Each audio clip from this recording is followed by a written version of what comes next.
आज हम देखेंगे हमारे भारत की सर्वश्रेष्ठ कवियत्री महादेवी वर्मा।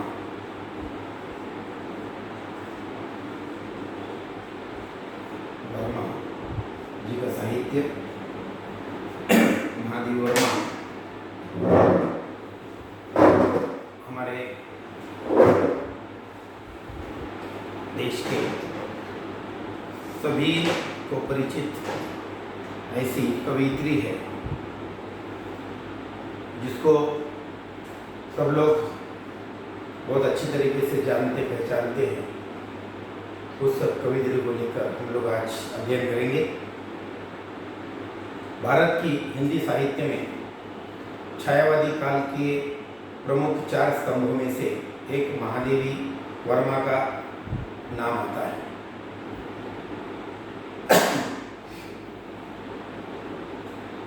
उनका जन्म 26 मार्च 1907 को फर्रुखाबाद संयुक्त प्रांत आगरा।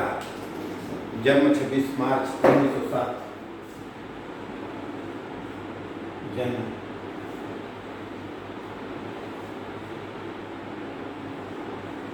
26 मार्च 1907 को माना जाता है। फर्रुखाबाद संयुक्त प्रांत आगरा भावत ब्रिटिश भारत में हुआ और मात्र 80 साल की उम्र में उनकी मृत्यु 11 सितंबर 1987 को प्रयागराज 11 सितंबर 1987 उनका मृत्यु 11 सितंबर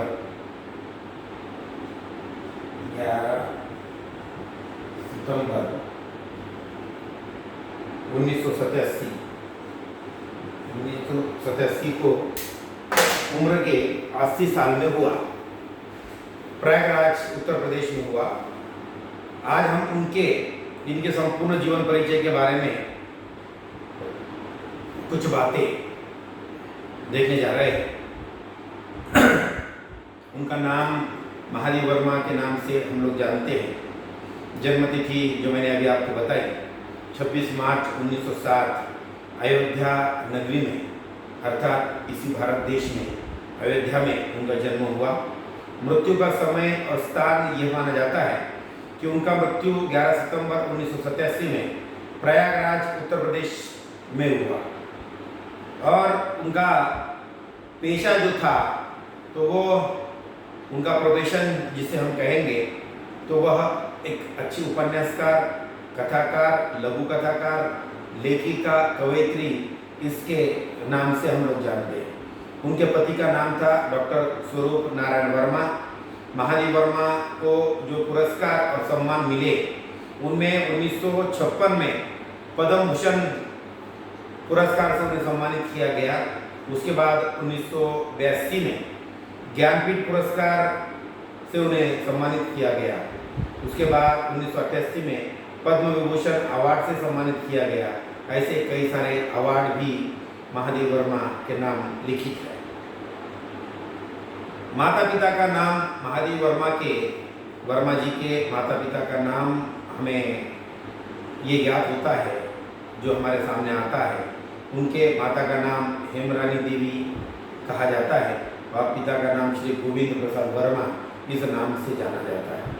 उनका उपनाम था महादेवी वर्मा को उपनाम से जैसे हमारे देश में टोपन नाम कहा जाता है, हम अलग अलग नाम रखते हैं। हमारा मूल नाम, जन्म नाम, टोपन नाम, इस उपनाम इस प्रकार से हम लोग जो जानते हैं और जो मानते हैं तो उसमें उन्हें आधुनिक मीरा, हिंदी के विशाल मंदिर के सरस्वती ऐसे उपनामों से भी उन्हें संबोधित किया जाता था।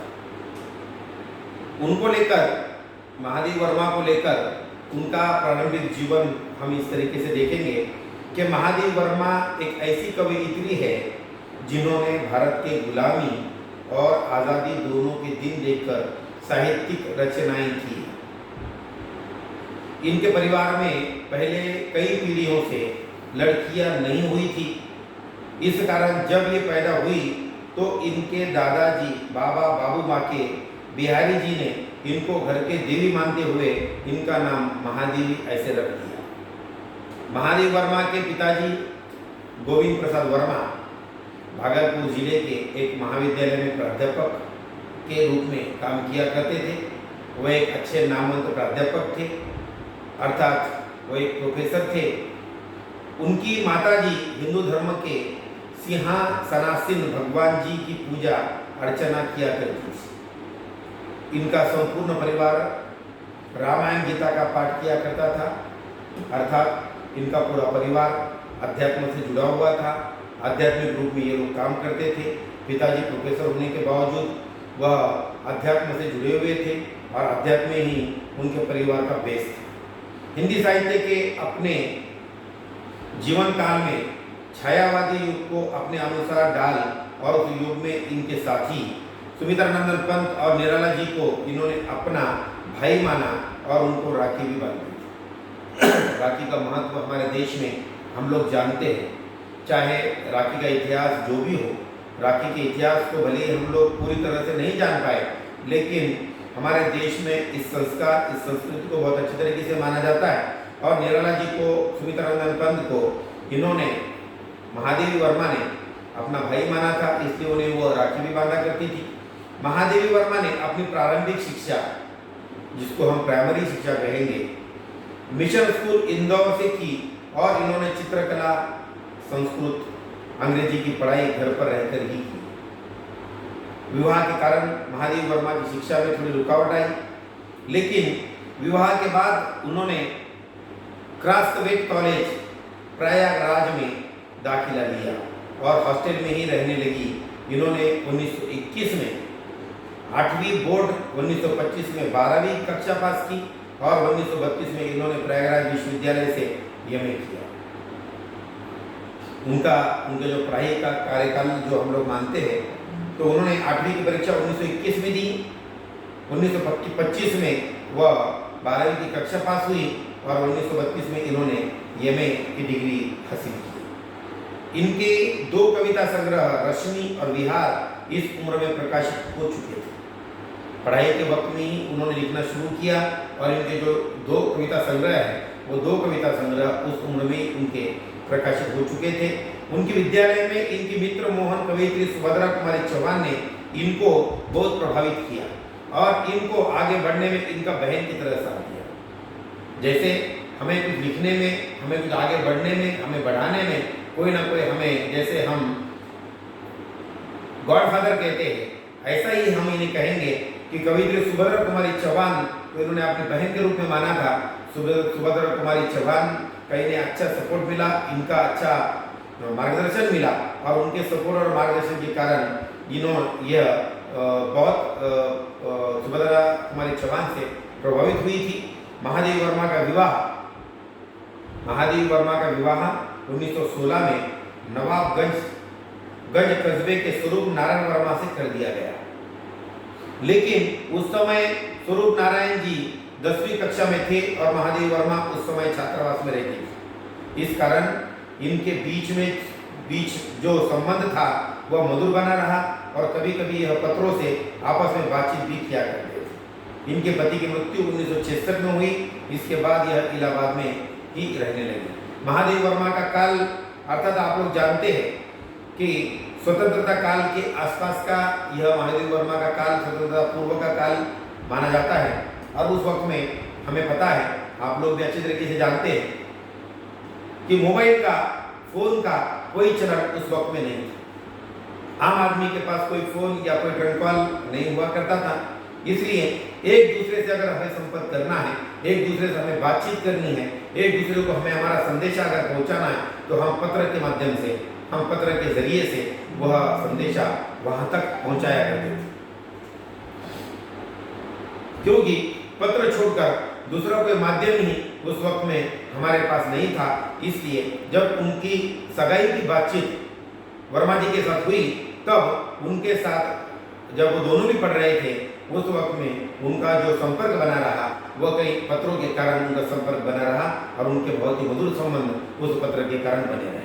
महादेवी वर्मा के काव्य की भाषा शैली जो है और शब्दावली जो है, हम लोग ये मानते हैं इन्होंने अपनी कविता में खड़ी बोली का प्रयोग किया है।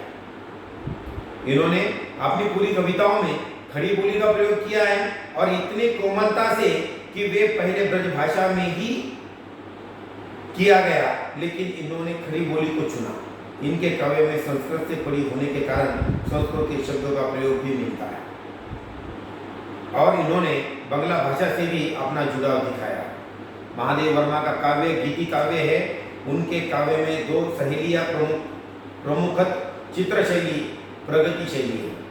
महादेव वर्मा की भाषा शुद्ध साहित्य की खड़ी बोली मानी जाती है। महादेव वर्मा की प्रमुख रचनाएं जैसे कविता संग्रह है। महादेव वर्मा के 8 कविता संग्रह कहे जाते हैं, जिनमें निहार नाम का जो कविता संग्रह है वो 1930 में आया। रश्मि नाम का कविता संग्रह जो 1932 में प्रकाशित हुआ। सांध्य गीत कविता संग्रह 1936 में प्रकाशित किया गया। दीपशिखा नाम का कविता संग्रह 1942 में सप्तपर्ण को अनुदित किया। 1959 में प्रथम आयाम, 1974 में आग्नि रेखा, 1990 में प्रकाशित हुए। यह उनके कुछ प्रमुख काव्य संग्रह की जानकारी हम लोगों ने ली। काव्य संकलन महादेव वर्मा के 8 कविता संग्रह में जैसे निहार, रश्मि, सांध्य गीत,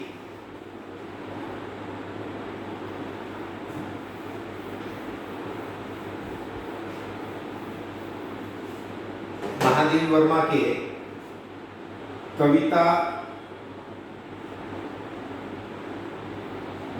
संग्रह जिसमें आता है निहार, सांध्य गीत, निहार, सांध्य गीत, रश्मि, दीपशिखा, रश्मि, दीपशिखा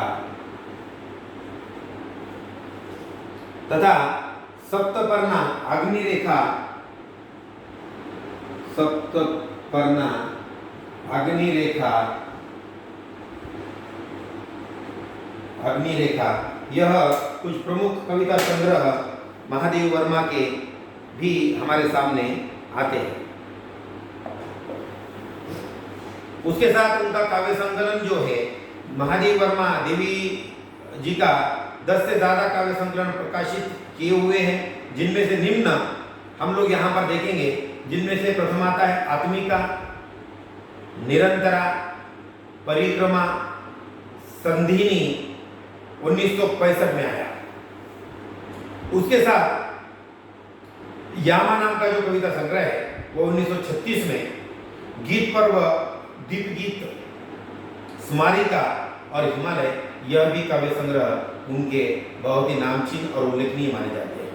जो रेखा चित्र है उनमें महादेव वर्मा के प्रमुख रेखा चित्रों में अतीत के चलचित्र जो 1941 में आया और स्मृति की रेखा है जो 1943 में आई। श्रृंखला की कड़िया और मेरा परिवार, यह भी उनके रेखा चित्र उल्लेखनीय माने जाते हैं।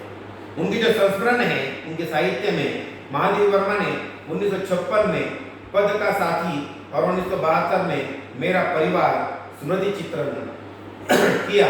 1973 में और संस्मरण 1983 में उल्लेखनीय संस्मरण भी इनके माने जाते हैं। उनके जो कुछ निबंध संग्रह माने जाते हैं उनमें महादेव वर्मा के प्रमुख निबंध संग्रह में श्रृंखला की कड़िया जो 1942 में आया प्रकाशित हुई और विवेचनात्मक गद 1942, साहित्यकार की आस्था और अन्य निबंध 1962, संकल्प 1969 और भारतीय संस्कृति के स्वर, ये भी उल्लेखनीय माने जाते हैं। क्षणदा महादेव वर्मा का एकमात्र ललित निबंध ग्रंथ माना जाता है। महादेव वर्मा के प्रमुख कहानी संग्रह में गिल्लू, यह प्रमुख जो कहानियां उनकी प्रकाशित हुई, जो फेमस हुई, क्योंकि महादेव वर्मा को लेकर कहा जाता था कि पशु पक्षियों से महादेव वर्मा को बहुत लगाव था, बहुत प्रेम था और वो पशु पक्षियों से बहुत प्रेम किया करते थे। गिलहरी नाम की कहानी भी आप लोगों ने सुनी है, 12th में पढ़ी होगी कि वह कहानी भी आपने देखी कि गिलहरी से उन्हें कितना प्रेम हो जाता है। गिल्लू नाम का एक कहानी संग्रह भी उनका प्रमुख है। इनका संभाषण नामक भाषण 1974 में प्रकाशित हुआ।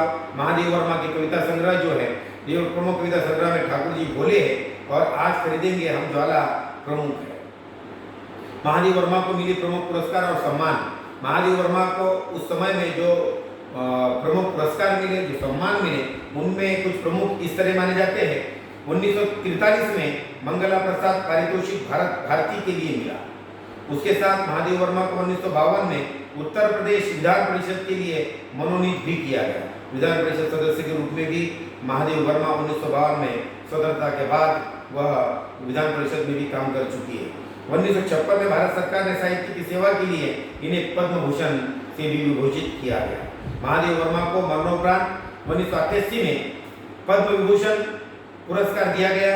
महादेव वर्मा को 1975 में विक्रम विश्वविद्यालय, 1977 में कुमाऊं विश्वविद्यालय नैनीताल, 1980 में दिल्ली विश्वविद्यालय तथा 1984 में बनारस हिंदू विश्वविद्यालय वाराणसी से इनको डिलीट डॉक्टर ऑफ लेटर्स की उपाधि भी दी गई। महादेवी जी को 1934 में नीरजा के लिए शेक्सपियर पुरस्कार दिया गया। 1942 में स्मृति की रेखाएं लिए द्वितीय पदक दिया गया। यामा के लिए महादेव वर्मा को ज्ञानपीठ पुरस्कार से भी सम्मानित किया गया। इस तरीके से महादेव वर्मा का बहुत सारा परिचय हम लोगों ने देखा और उनके जो रोचक तथ्य है उनके बारे में भी हम देखेंगे।